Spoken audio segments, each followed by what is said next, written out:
berbahagia.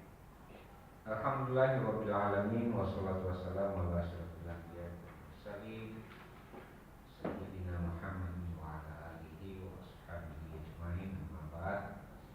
Pertama-tama syukur alhamdulillah senantiasa kita panjatkan kepada Allah Subhanahu wa taala pada pagi hari ini insyaallah kembali kita akan melaksanakan ujian terbuka disertasi atau promosi doktor atas nama Ismail. Selawat dan salam juga kali kita persembahkan kepada Rasulullah Sallallahu Alaihi Wasallam yang menjadi panutan untuk kita semua. Baik Dewan Pemuji yang saya hormati, Mengopendus serta seluruh hadirin yang berbahagia. Pada hari ini akan diselenggarakan ujian promosi doktor sebagai berikut. Nama Ismail, tempat tanggal lahir Simpang Baru Lingga 4 Mei 1984. Cukup mudah nih. NIM 80-103-22-161. Konsentrasi pendidikan dan keguruan, pekerjaan dosen di Stai Mampawa. Oh iya, dosen di Stai Sekolah Tinggi Agama Islam Mampawa. Riwayat pendidikan sarjana pada Universitas Raden Rahmat Malang. Prodi Pendidikan Agama Islam Fakultas Tarbiyah tahun 2008. Magister pada Unisma Malang. Program Studi Pendidikan Islam tahun 2012 dan program doktor pada pasca sarjana UIN Nawawi Makassar, Prodi Dirasa Islamiyah Konsentrasi Pendidikan dan Keguruan tahun 2022 sampai sekarang. Dewan Pemuji yang saya hormati, Pengopendus serta seluruh hadirin yang berbahagia, sebelum saya membuka secara resmi sidang ujian promosi ini, bertanya dulu kepada kandidat doktor kita, apakah sudah siap untuk menjawab pertanyaan-pertanyaan dari penguji hari ini? Siap. Siap ya. Kalau tidak salah Pak Ismail ini salah satu unsur pimpinan ya di Stai Mampawa. Ketua. Oh ketua Stai. Alhamdulillah. Baik, dengan mengucapkan Bismillahirrahmanirrahim, sidang ujian promosi doktor secara resmi saya buka.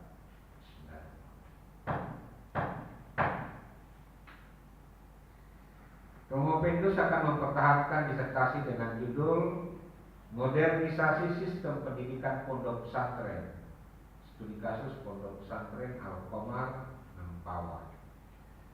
Para Dewan Penguji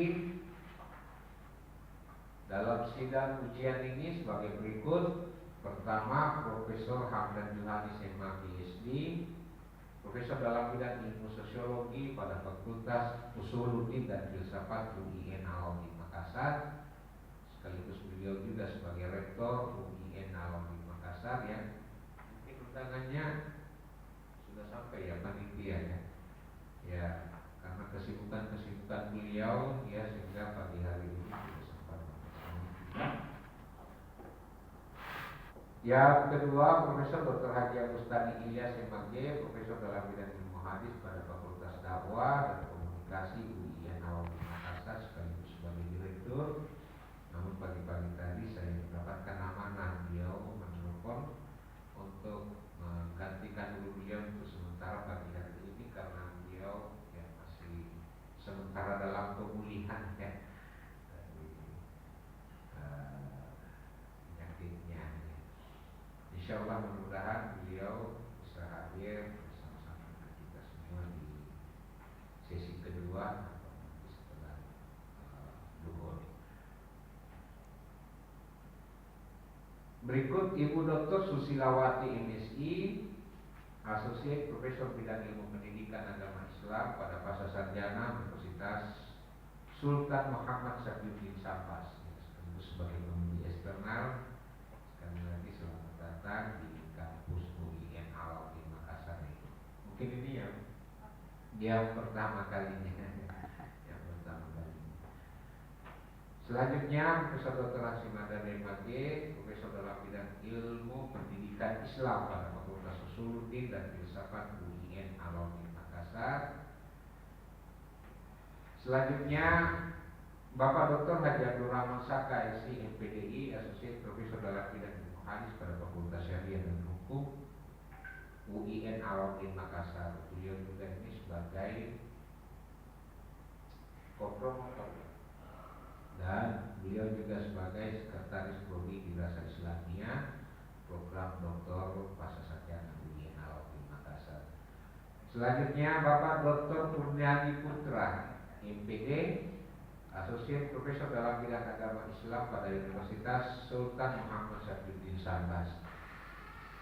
Berikut Bapak Profesor Dr. Haji Syarudin Usman, MPD, Profesor dalam bidang ilmu pendidikan dan keguruan pada Fakultas Tarbiyah dan Keguruan UIN Alauddin Makassar.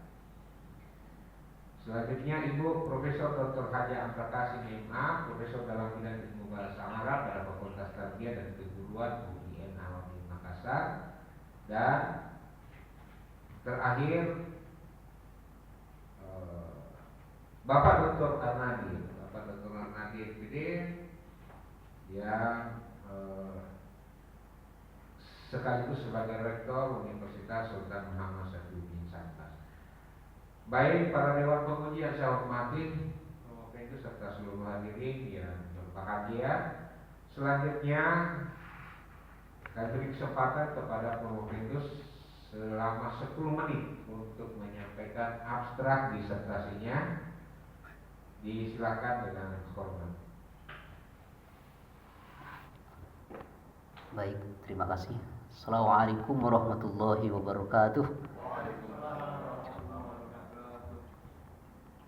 Bismillah, alhamdulillah. Alhamdulillahilladzi 'allamal insana ma lam ya'lam. Assalatu wassalamu ala Rasulillah wa ala alihi wa sahbihi wa mawalah, amma ba'd. Pertama-tama yang saya hormati dan saya takdimi Ketua Sidang sekaligus Wakil Direktur Pasca Sarjana UIN Alauddin Makassar, Maha Guru Maha Terpelajar Profesor Dr. Hasyim Haddad MAG. Selanjutnya yang saya hormati dan saya takdimi penguji eksternal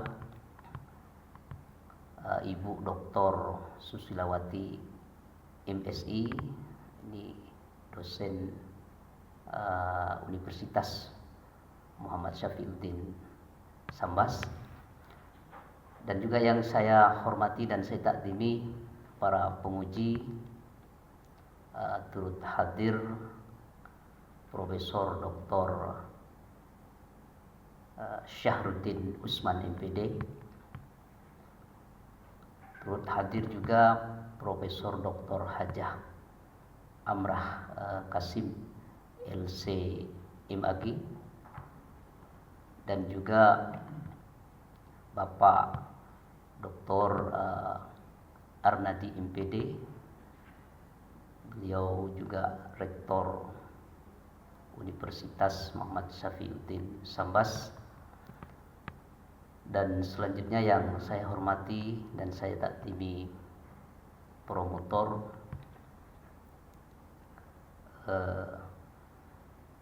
Profesor Dr. Hasyim Haddad MAG, dan juga kopromotor Bapak Dr. Abdurrahman Syaka, LC MPDI, dan selanjutnya kopromotor Bapak Dr. Purniadi Putra, MPDI. Beliau Direktur Pasca Sarjana Universitas Muhammad Syafiuddin Sambas. Jazakumullah sanal jaza. Dan juga ini kawan setia dan juga kawan seperjuangan. Jadi yang saya banggakan dan juga yang saya hormati. Dan juga para hadirin yang partisipasi pada kegiatan ujian promosi doktor pada pagi hari ini.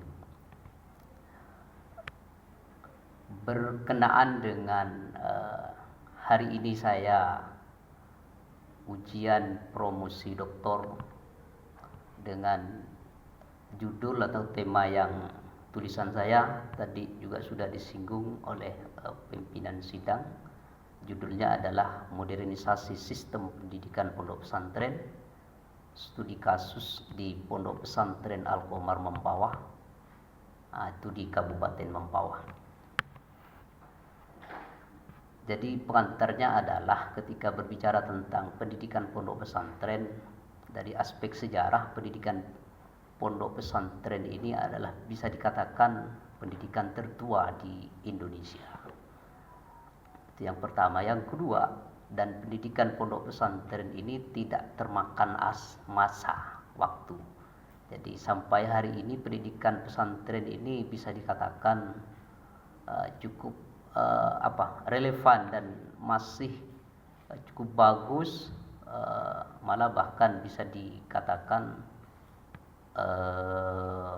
bisa dijadikan rujukan untuk pendidikan-pendidikan yang lain.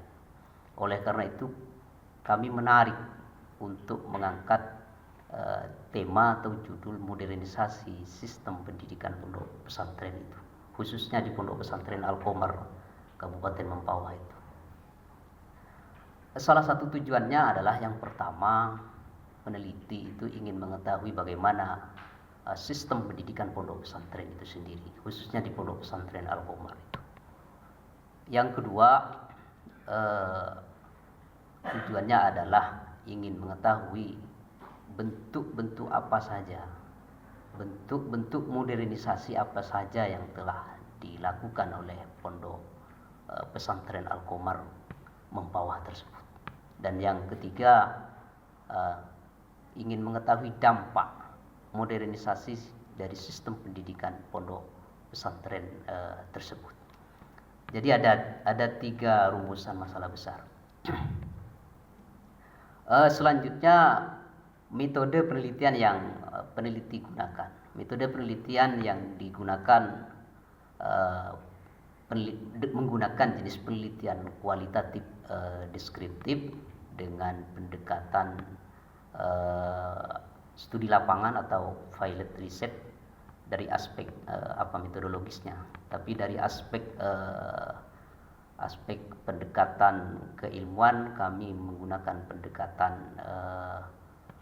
teologi, bisa fenomenologi dan juga psikologi.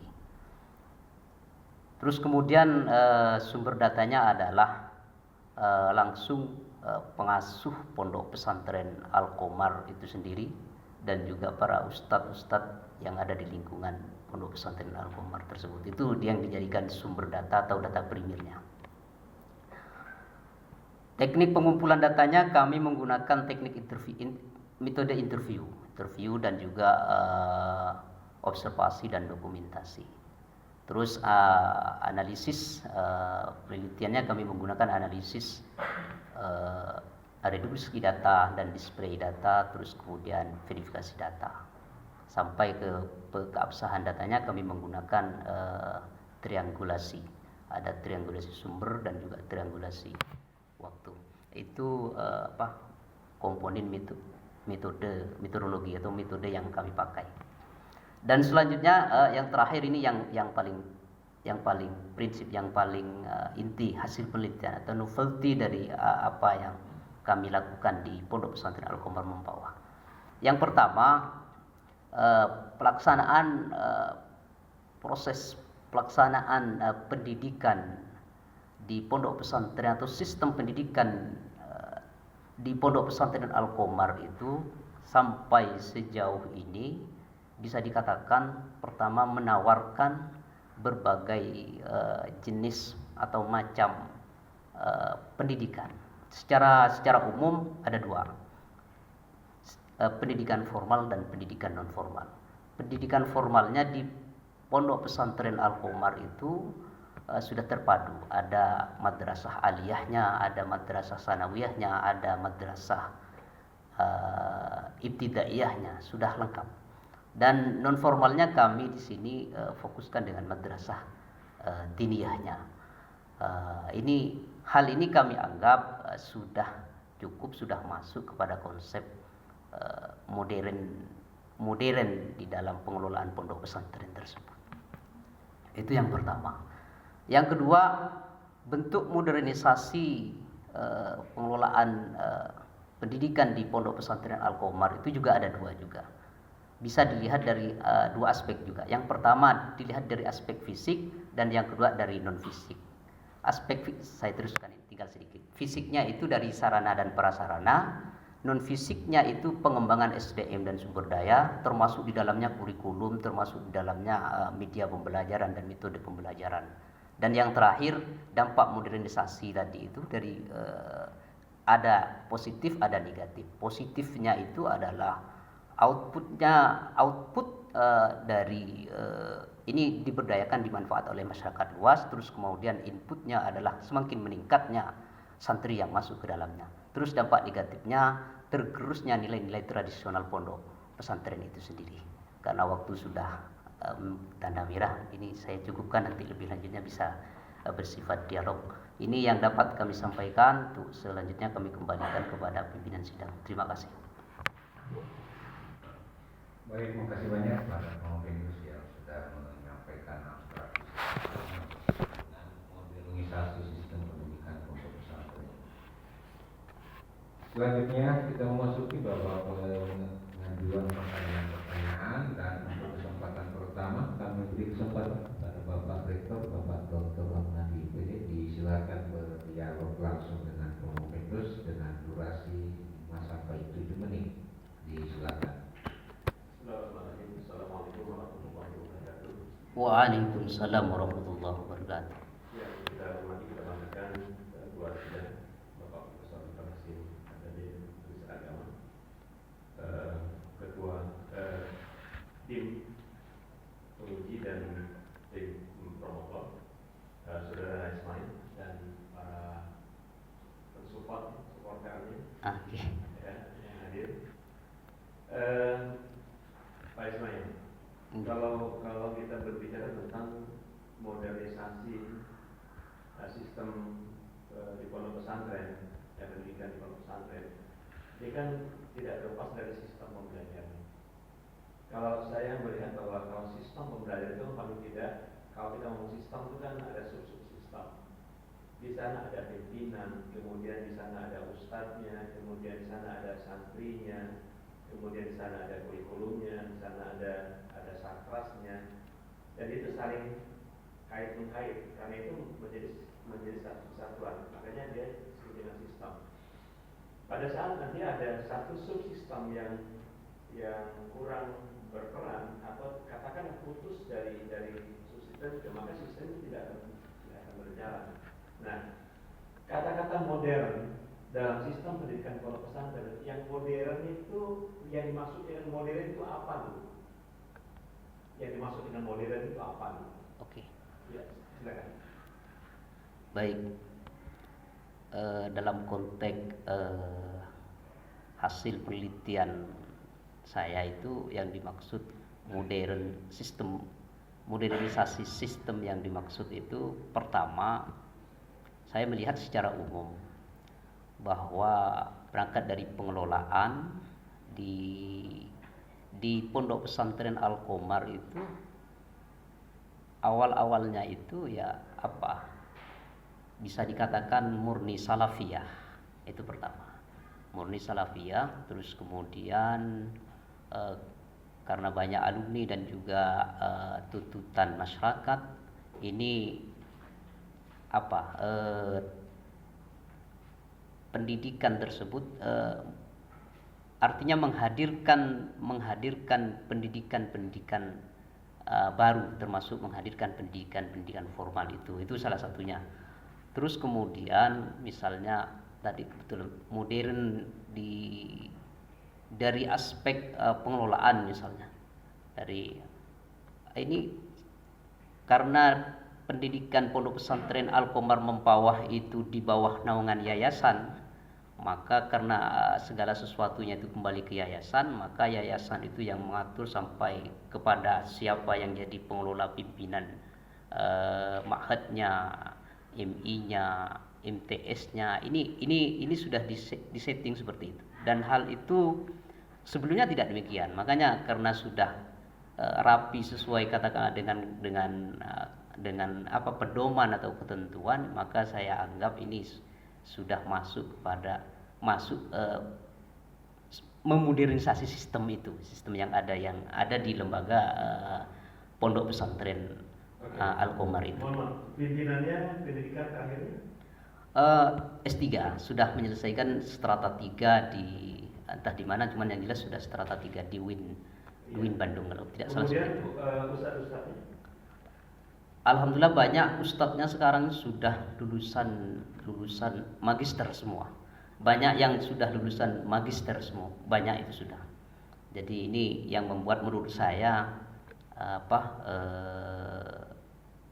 ada nilai kebaruannya, ada nilai bentuk modernnya dari aspek aspek tenaga pendidik, dari aspek tenaga pendidik. Nih, pada umumnya seperti itu, Pak Penguji. Kemudian Sarpas itu saya di dalam tulisan saya atau hasil penelitian saya itu dari beberapa tadi komponen pendidikan itu semuanya sudah memiliki gedung atau sarana prasarana masing-masing atau sendiri-sendiri, sudah permanen masing-masingnya. Ini dari aspek sarana dan prasarananya. Jadi menurut saya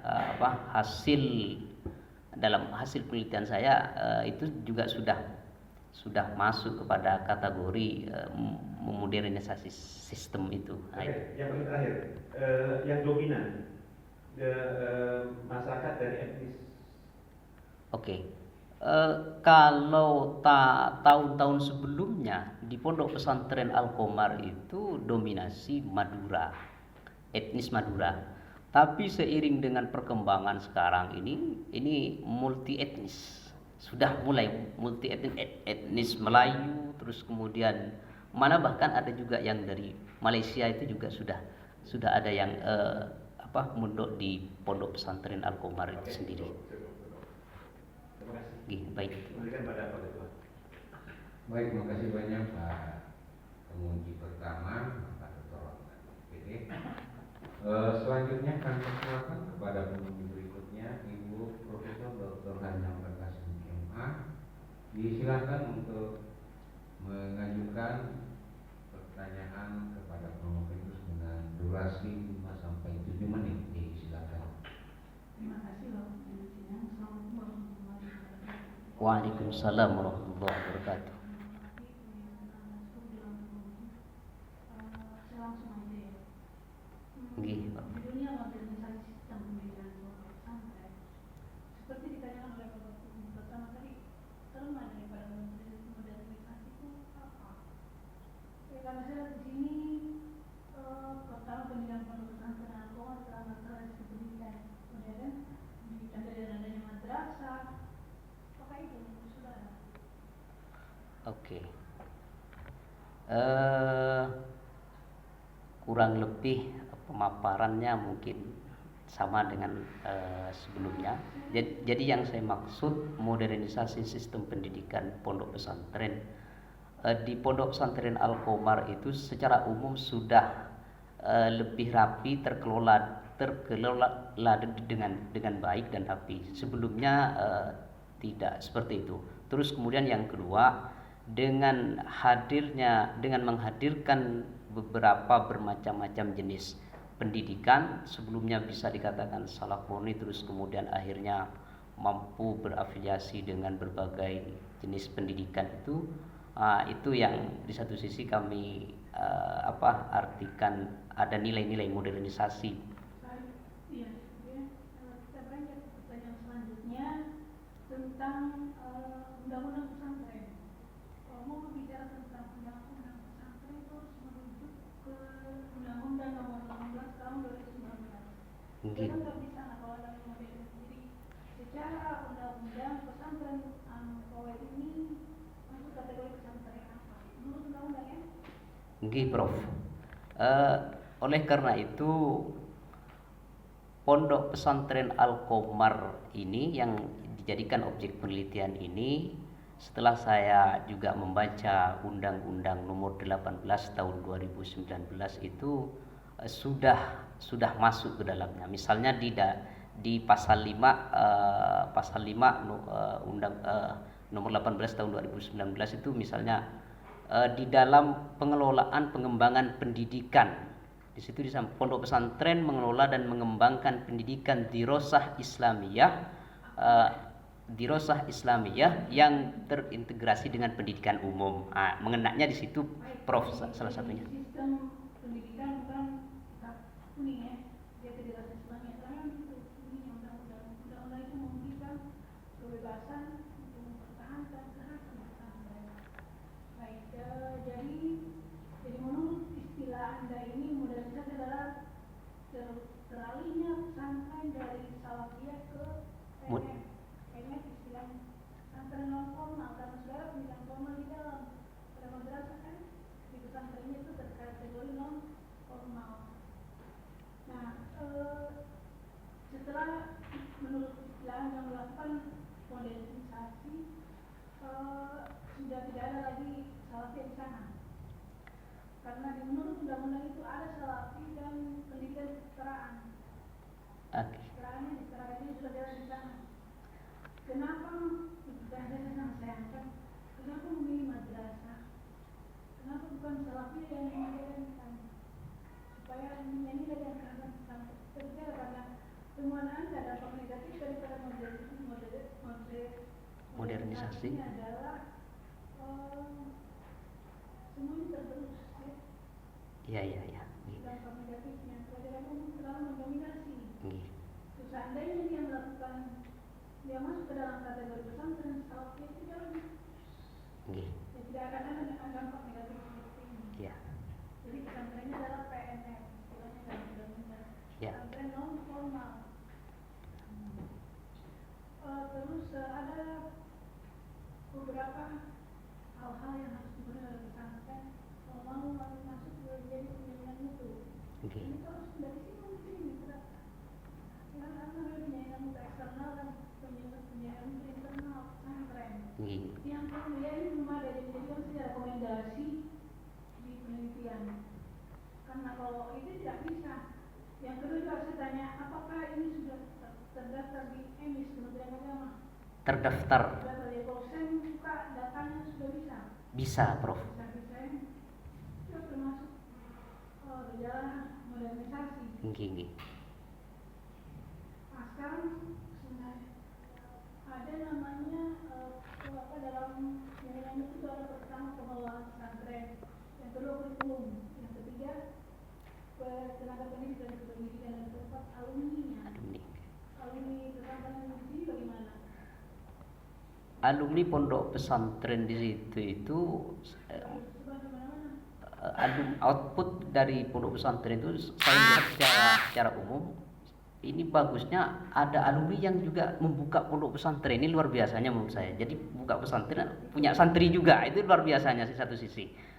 Ya, apakah ketika dia membuka itu dia menjadikan cabang dari induk? Tidak, Prof. Jadi santri tadi apa istilahnya buka mandiri. Baik, terima kasih. Nggih. Baik, makasih banyak Ibu Prof. Selanjutnya ke penguji berikutnya Bapak Profesor Dr. Haji Syahrul Usman, disilakan untuk berdialog dengan pemukus dengan durasi 5 sampai 7 menit. Disilakan. Bismillahirrahmanirrahim. Assalamualaikum warahmatullahi wabarakatuh. Waalaikumsalam warahmatullahi wabarakatuh. Yang saya hormati tim penguji, tim pelapor, dan khusus kepada Al dan hadirin yang berbahagia adalah saudara Ismail. Alhamdulillah tampil secara pesantren ya. Jadi pesantren yang Anda teliti ini, pesantren masuk skala kecil atau sedang atau besar? Menengah besar, Prof. Pesan saya seperti itu. 500. Kalau di data kami terakhir 453. Kalau itu bukan sedang, dia kecil. Menurut teorinya Tom Syahidakid, pesantren yang kecil itu ya kurang dari 1000. Oh, Sampai 1000. Nah itu jadi itu kecil. Nah itu jadi sampai kecil. Dan ada tulisan saudara juga di sini saya baca, pondok pesantren merupakan lembaga pendidikan informal. Betulkah itu pendidikan pesantren informal? Ya, tapi karena kan ini, ya, pondok pesantren merupakan lembaga pendidikan informal. Nah, apakah betulkah pondok pesantren itu pendidikan informal? kalau ya mohon maaf tulisannya. Kalau merujuk kepada buku profil santri Indonesia, santri Indonesia yang ditulis oleh Majelis Masyayikh berkenaan dengan itu sebenarnya masuk lembaga pesantren formal. Itu majelis, tapi ini tulisan secara umumnya itu tulisan saya menulis secara umum bahwa pendidikan itu ada pendidikan formal, ada pendidikan informal, ada pendidikan non formal. Saya melihat secara umum seperti itu di tulisan Prof.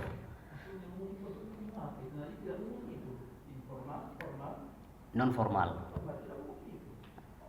Ada lokasinya masing-masing. Nggih. Formal tempatnya di sini, non formal tempatnya di sini, formal tempatnya di sini. Jadi kan umumnya. Iya.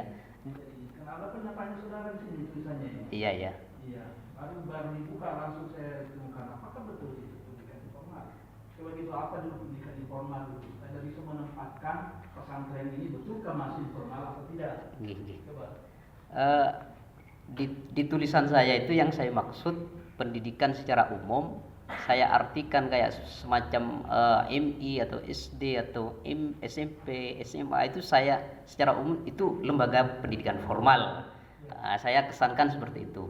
Terus kemudian ada lembaga pendidikan selain formal saya kategorikan termasuk informal, termasuk lembaga pendidikan pondok pesantren.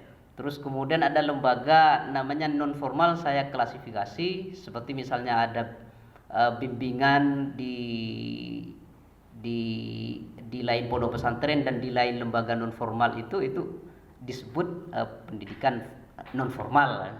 Secara umum seperti itu, Prof. Teorinya siapa itu? Anda harus punya teori. Saya mengikuti teori ini. Pesantren itu masih informal. Ya teorinya siapa? Ini Anda yang membagi-bagi. Kalau pesantren itu dia masuk lembaga formal dan non formal. Ya, kenapa formal kan dalamnya ada pendidikan formal? Ada pendidikan. Kenapa dia non formal ada pengajian? Bukan informal itu. Jadi kalau Anda mau berkata begitu harus punya dasar, kan? Punya teorinya. Ya, kalau itu sana langsung muncul ide. Pondok pesantren merupakan lembaga pendidikan informal. Kalau rumah tangga informal. Iya. Itu bukan rumah tangga ya? Bukan. Gitu. Anda harus punya dasar supaya Iya. bagi-bagi harus punya dasar. Bagi-bagi itu ada teorinya ya. Iya, nggih. Kalau bagi itu ada teorinya. Tetapi kalau informal teorinya siapa itu? Saya merujuk ke teori ini bahwa pesantren itu pendidikan informal dengan alasan apa gitu, ya. Baiklah. Jadi kali modernisasi, ya, modernisasi berarti yang Anda sehingga tertarik untuk melihat pondok pesantren kan ada melihat modernisasi. Apakah sudah terlaksana secara modernisasi pesantren ini sehingga Anda tertarik? Apalagi di sini ada kasus apa yang menjadikan kasus inti daripada pesantren ini. Karena dulunya sini studi kasus, berarti ada kasus, ada hal-hal yang sangat urgen yang terjadi di situ apa. yang berbeda dengan hal yang lainnya itu apa? Oke. Ada beberapa yang membuat berbeda. Salah satunya adalah kurikulum, dari sistem kurikulumnya. Terus yang kedua metode pembelajarannya. Kalau yang dimaksud kurikulum di sini ini, Prof, adalah di sana sudah kurikulum formal yang tadi itu sudah menyesuaikan dengan ketentuan. Artinya formalnya itu kurikulum formalnya itu karena sekarang sudah kurikulum merdeka, maka sudah menyesuaikan kurikulum merdeka belajar, itu salah satunya. Itu masukannya, Prof. Kurikulumnya kurikulum merdeka. Untuk formalnya. Ya, kalau dia mengerjakan di bawah naungan Kementerian Agama atau dari Pendidikan Nasional?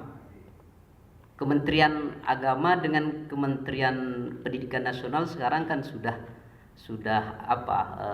ada instruksi untuk menggunakan kurikulum merdeka itu, Prof. Jadi bukan kasus itu. Itu sudah kasus yang itu. Dan kasus suatu yang luar biasa yang terjadi, yang tidak ada upaya lain. Ya, saya kira demikian dalam penjelasan. Terima kasih, Prof. Baik, terima kasih banyak kepada pengundi Bapak Profesor Dr. Haji Syarifudin Usman. Selanjutnya kami persilakan kepada pengundi eksternal Ibu Dr. Susilawati Mesi, disilakan untuk mengajukan pertanyaan-pertanyaan dengan waktu 10 menit. Ya, disilakan. Terima kasih pimpinan sidang. Bismillahirrahmanirrahim. Assalamualaikum warahmatullahi wabarakatuh. Waalaikumsalam warahmatullahi wabarakatuh. Yang saya hormati tim pengundi Profesor Haji Hamdan MAM BSI. Yang saya hormati Profesor Dr. Haji Agustan M. Ali. Yang saya hormati Dr. Haji Abdul Ahmad Fakar, FCMPDI. Yang saya hormati Profesor Haji Syahruddin Usman MPD. Yang saya hormati Profesor Dr. Haji Syahruddin Hajah Amrat Kasim LPMA. Yang saya hormati Bapak Dr. Haji Anani MPD. Dan saya hormati Bapak Dr. William Putra MPDI. Dan Promotorius atas nama Pak Ismail. Baik, bisa langsung kita mulai. Pertanyaannya, kira-kira apa harapan dan kontribusi penelitian yang Pak Ismail lakukan ini terhadap pesantren ke depannya? Karena penelitian yang dilakukan Pak Ismail ini kan nanti sebagai gelar utama ya, yang mensahkan kalau Pak Ismail nanti bergelar doktor. Jadi tema penelitian ini itu menentukan ke depannya apa harapan dan kontribusi dari penelitian ini, dan mungkin rancangan yang akan dilakukan oleh Pak Ismail ke depan. Oke. Silakan. Baik, terima kasih Ibu Susilawati MSI atas pertanyaannya. Harapannya dari tulisan penulis ini dapat berkontribusi terhadap pondok pesantren Al-Qomar itu sendiri pada khususnya, karena di dalam hasil penelitian ini banyak hal-hal yang baru dan hal itu bisa dimanfaatkan. Dan terus kemudian yang kedua, hasil penelitian kami ini bisa juga dijadikan pedoman atau rujukan khususnya bagi pondok pesantren Al-Qomar Mempawah itu, dan umumnya bisa juga harapannya dijadikan rujukan oleh pondok-pondok pesantren yang lain itu harapan dari bisa dimanfaatkan sampai sejauh itu, Ibu. Baik, artinya besar sekali ya harapan terhadap penelitian ini. Kira-kira rancangan tindakan nyata apa yang akan dilaksanakan setelah melakukan penelitian ini ke depan? Oke, itu yang pertama. Kalau target atau perencanaan yang kedua, ini hasil penelitian kami ini nanti kami istilahnya tidak cukup berhenti sampai di sini, katakanlah seperti itu. Jadi nanti kami bisa, makanya di situ itu muncul, bisa kami rekomendasikan juga kepada pemerintah, salah satunya seperti itu, untuk dapat ditindaklanjuti, terus kemudian diberikan support terhadap pengelolaan pondok-pondok pesantren.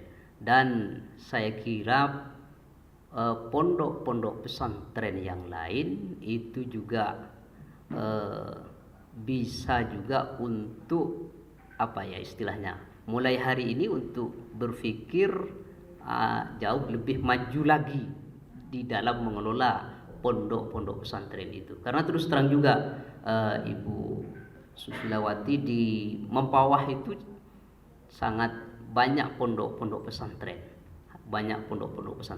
Oleh karena itu besar harapan saya itu pondok-pondok pesantren yang lain itu dapat juga menjadikan rujukan hasil penelitian ini, sehingga pondok pesantren itu dari katakanlah bahasa sederhananya itu dari kurang maju berpikir untuk memajukan pondok pesantrennya itu. Dan pedomannya, rujukannya nanti bisa di hasil penelitian ini, bisa duduk bedah bersama, itu salah satu juga nanti bisa dikembangkan dengan pemerintah atau dengan pimpinan pondok pesantren se-Kabupaten Mempawah, bisa saja seperti itu. Yang kedua, Ibu Susi, ini gambaran saya terkait nanti rekomendasinya. Baik, saya pikir cukup demikian pertanyaannya. Saya kembalikan ke Ketua Sidang. Terima kasih. Baik, terima kasih banyak kepada penguji Ibu Dr. Susilawati yang ini sebagai penguji eksternal. Selanjutnya kami persilakan kepada penguji berikut, Bapak Dr. Kurniadi Putra MPBI. Silakan dengan durasi waktu 5 sampai 7 menit. Baik, terima kasih kepada pimpinan sidang. Bismillahirrahmanirrahim. Assalamualaikum warahmatullahi wabarakatuh. Waalaikumsalam warahmatullahi wabarakatuh. Yang saya hormati ketua pimpinan sidang, yang saya hormati promotor, dan penguji hari ini, dan Prof. Pendus. Masih tetap semangat? Semangat. Alhamdulillah pada hari ini kita bisa ujian terbuka ya. Dan pada rekan-rekan tim serta para undangan dan penguji eksternal. Baik, ini adalah nanti menjadi seorang pakar. Kalau udah pakar ini arti ahli dalam bidang di pondok pesantren, dan bisa mengembangkan bagaimana bisa menjadi modern nih. Ini pertanyaannya, ini modern seperti apa? Bagaimana bentuk konkret ya yang Bapak Ismail buat dalam disertasi ini, seperti konkret modernisasi di pondok pesantren Al-Qomar? Apakah ini bentuk struktural, kultural, atau kurikuler? Bentuknya seperti apa yang dimaksud dalam modernisasi ini? Silakan Pak Ismail. Oke, baik. Jadi secara umum modernisasi pendidikan di pondok pesantren Al-Qomar itu secara struktural tadi itu, secara struktural. Jadi dimulai dari katakanlah bicara pengelolaan tadi, mulai dari yayasannya, terus karena kebetulan pondok pesantren ini di bawah naungan yayasan, terus kemudian ke pengasuh mudir pondok pesantrennya, terus kemudian penetapan terhadap unsur pimpinan di masing-masing unit pendidikan di pondok pesantren Al-Qomar tersebut, termasuk kepala madrasah aliyah Al-Qomarnya, termasuk kepala madrasah sanawiyahnya, termasuk kepala madrasah ibtidaiyahnya.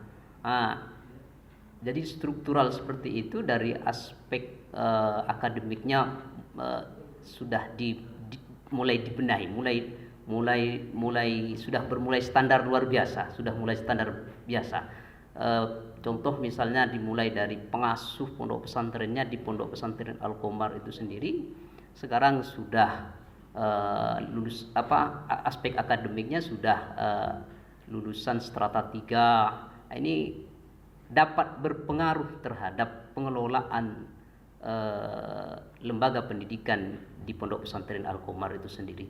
Terus kemudian karena di dalam hal pengelolaan unsur pimpinan itu juga dituntut untuk menjaga kualitas akademik lembaga pendidikan, banyak sekali guru-guru, ustadz-ustadz di pondok pesantren Al-Qomar itu ditekan, dianjurkan untuk kuliah, untuk istilahnya itu jenjang karir pendidikannya itu untuk lebih ditingkatkan kembali. Sebelumnya di pondok pesantren Al-Qomar itu sangat ya bisa dikatakan tidak modern. Jadi modernnya hari ini dengan perubahan pengelolaan, perubahan SDM, perubahan sarana dan prasarana. Terus kemudian dari aspek prasarana teknologinya juga ini sudah mulai difasilitasi. Misalnya ketika berbicara media pembelajaran, hampir di setiap ruangan kelas pembelajaran sudah difasilitasi media pembelajaran seperti proyektor. Seperti Infocus, ya bisa jadi sama Pak Doktor, cuman maksud saya arah modernisasi pondok pesantren itu maksudnya seperti itu gitu, yang di pondok pesantren Al-Qomar Mempawah itu yang saya maksud, atau kenyataan di lapangannya seperti itu. Apakah ada misalnya unsur dari model pemimpinannya seperti apa gitu kan, atau model pembelajarannya seperti apa? Ini bisa jadi model pesantren yang akan menjadi contoh khususnya di nasional kan, sehingga nanti ini modernnya apakah ini modelnya seperti ada transformasi digitalnya bagaimana, kira-kira ada transformasi kepemimpinannya seperti apa, atau kurikulum baru atau kurikulum yang memang memberikan keunikan dari pondok pesantren tersebut gitu. Iya. Nah, itu yang harusnya digubris dalam disertasi. Oke, cukup ya. Sudah. Baik, terima kasih banyak kepada Pak Dr. Panji Putra. Selanjutnya kami persilakan kepada Bapak Dr. Haji Abdullah Musa LC MPD.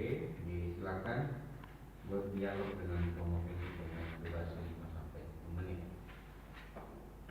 Terima kasih pimpinan sidang.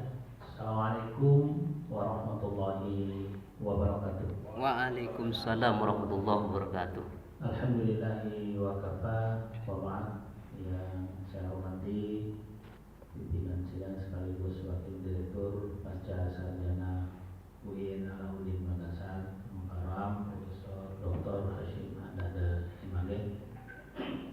Yang saya hormati Dewan Munaqish ujian terbuka promosi doktor hari ini, khusus penguji eksternal Ibu Dr. Susilawati Indonesia. Dan yang saya banggakan Prof. Saudara Ismail sekaligus ketua STAI Mempawah ya. STAI Mempawah.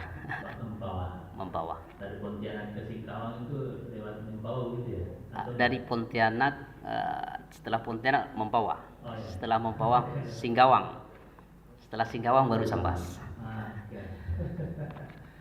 Oke.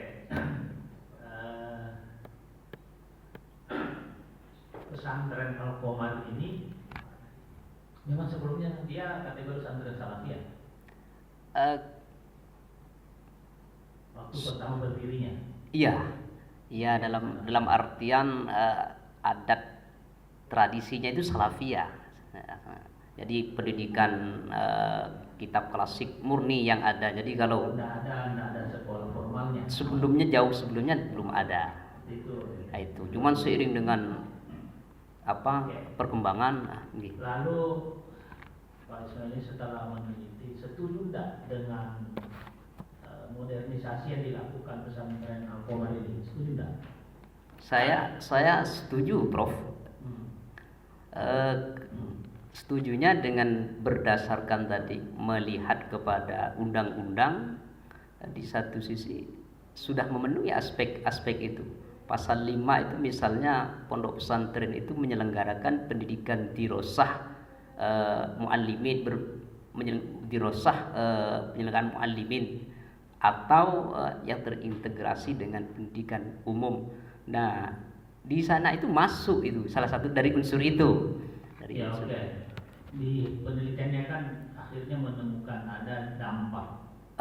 Ada dampak positifnya lebih ke fisik, lebih ke peningkatan SDM dari sisi jenjang pendidikan.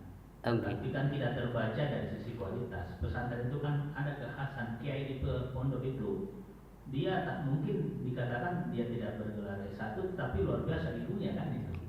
Nah, itu yang saya kira perlu dilihat. Apakah kemudian itu dianggap dampak positif? Jangan-jangan itu negatif. Ya, jenjangnya doktor tapi kualitas keilmuannya tidak pas untuk mengajar di pesantren. Dia cocoknya S3 misalnya di perguruan tinggi. Dia tidak cocoknya di pesantren.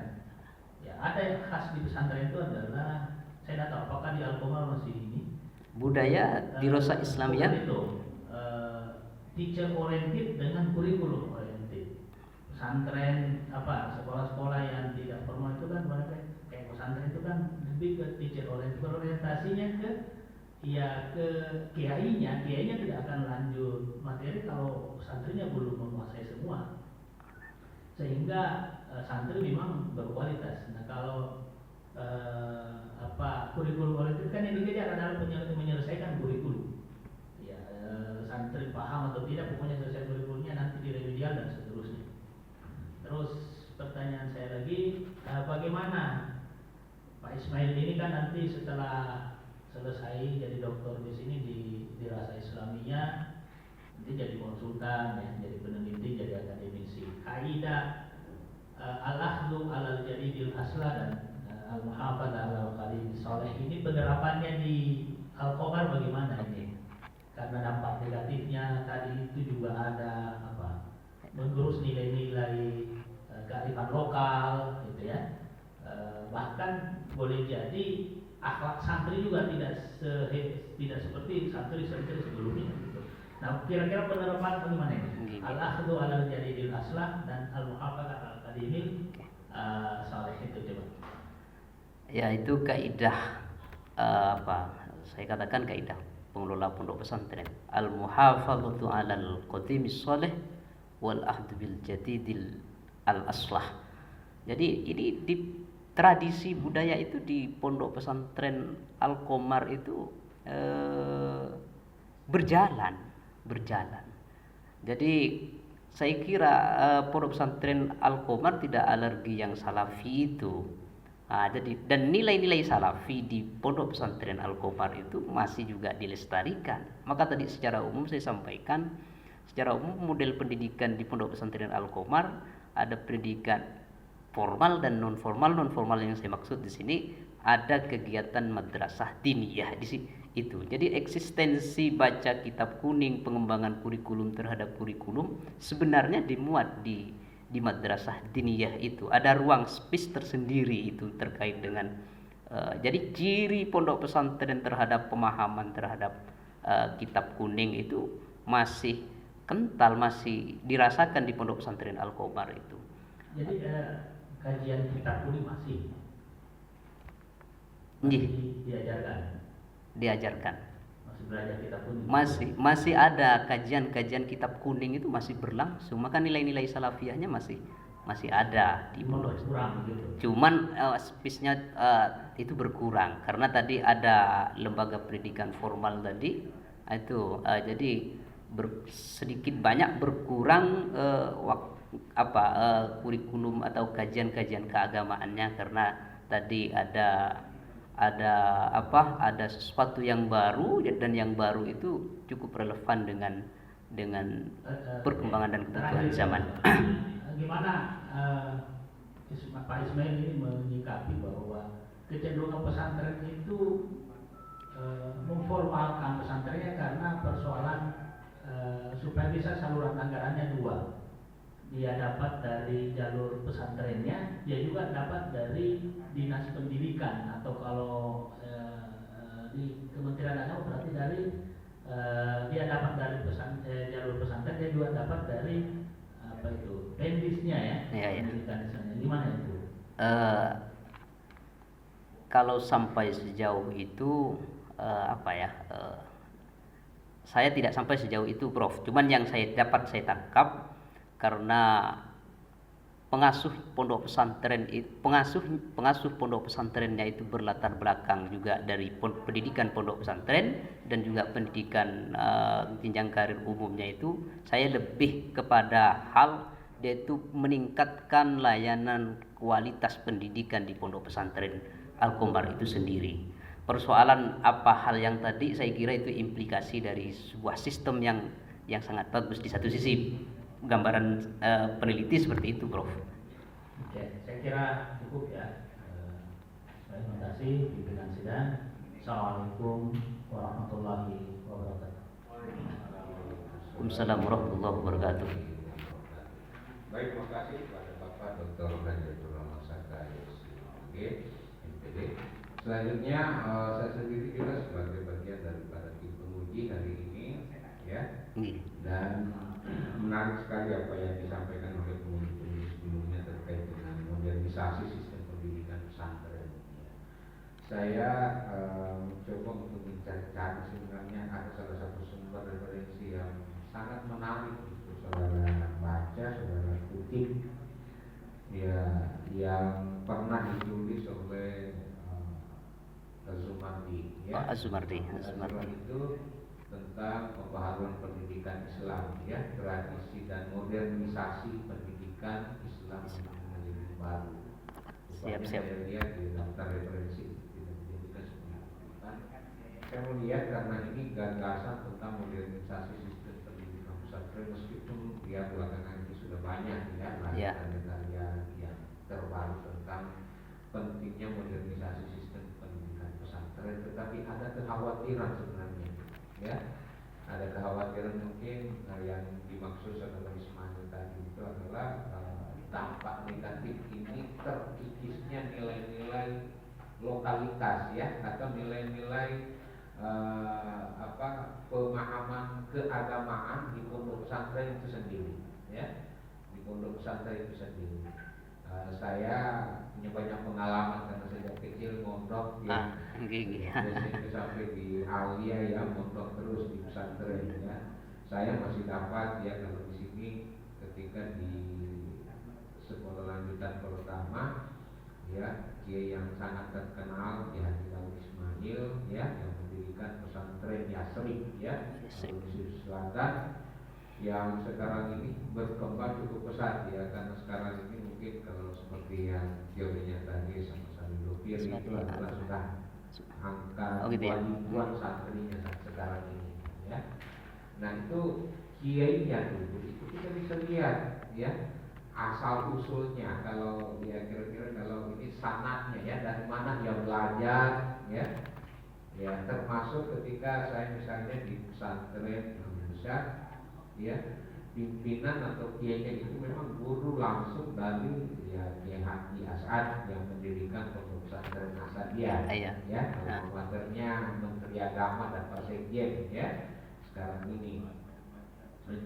Itu murid terakhirnya. Nah sekarang ini karena sudah tidak ada lagi murid langsungnya, akhirnya yang diangkat menjadi kiai itu ya seperti tadi, ya, karena alumni dari situ lalu kemudian belajar dan sudah doktor, ya misalnya, akhirnya itu yang ditunjuk dari kiai. Tetapi kalau kita melihat kiai kita dulu, itu hampir ilmu apa saja yang disodorkan beliau paham dan sangat mengerti, ya. Dikasih ilmu mantik, ilmu farwahid, ilmu balaghah, semua dia menguasai, ya. Kiai meskipun dari sisi kualifikasi pendidikan itu hanya ya mungkin tidak sampai sarjana kalau dulu kiai, ya.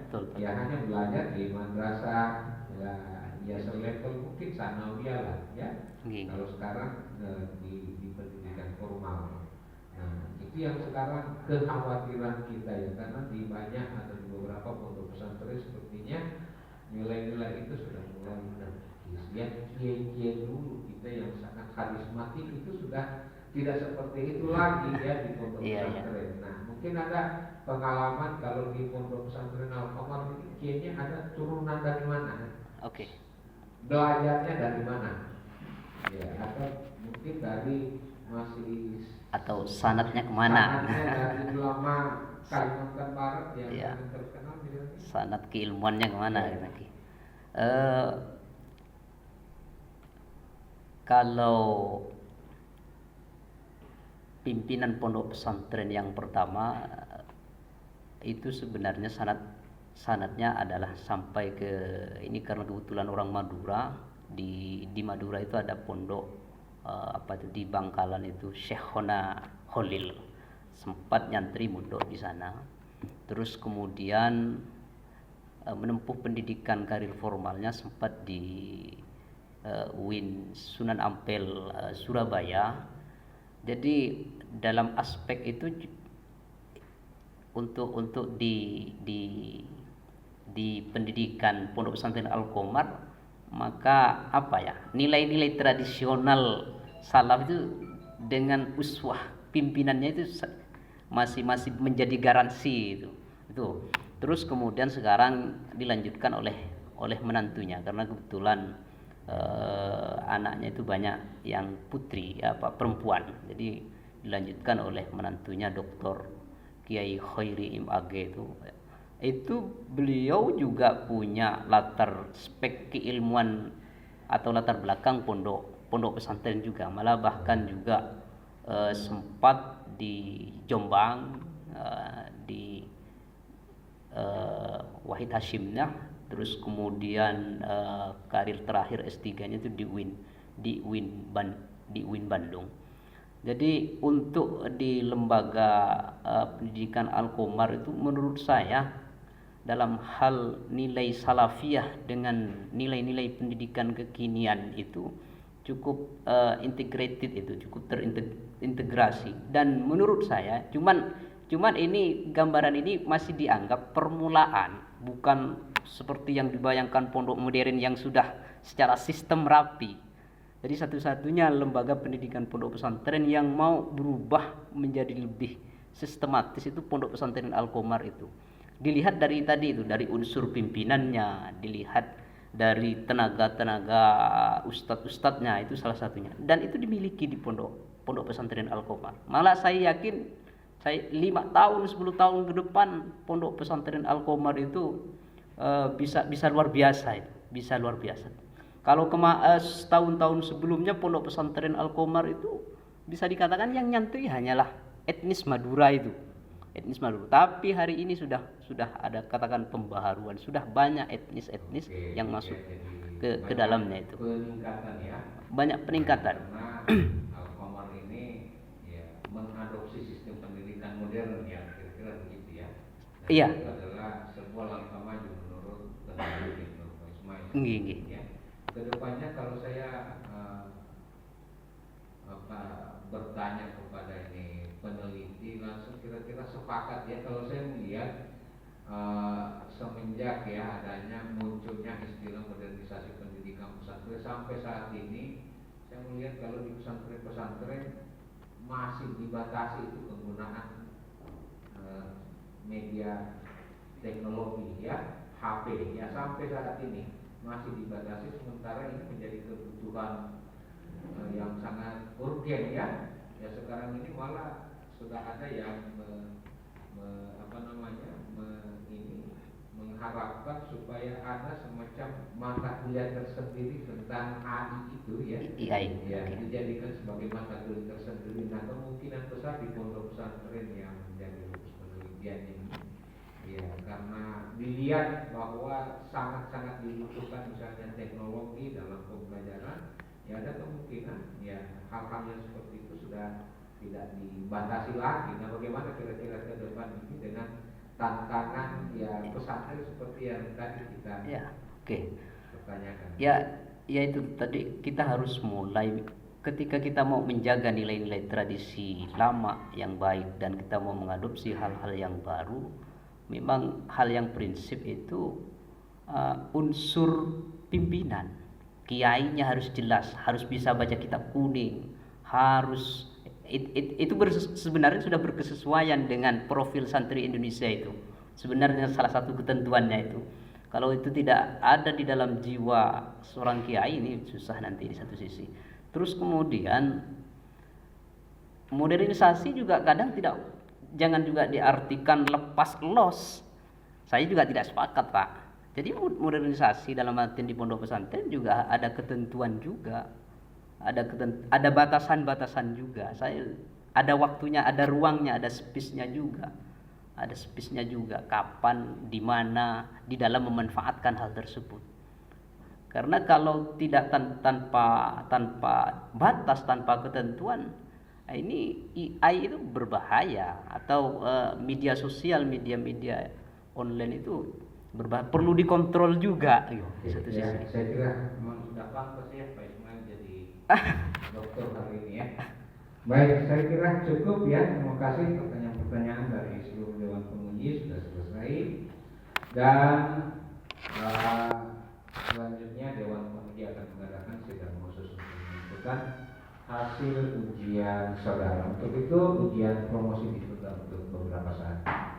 Dewan Penguji akan mengadakan sidang untuk menentukan hasil keputusan ujian promosi. Prof. dan hadirin disilakan istirahat sejenak.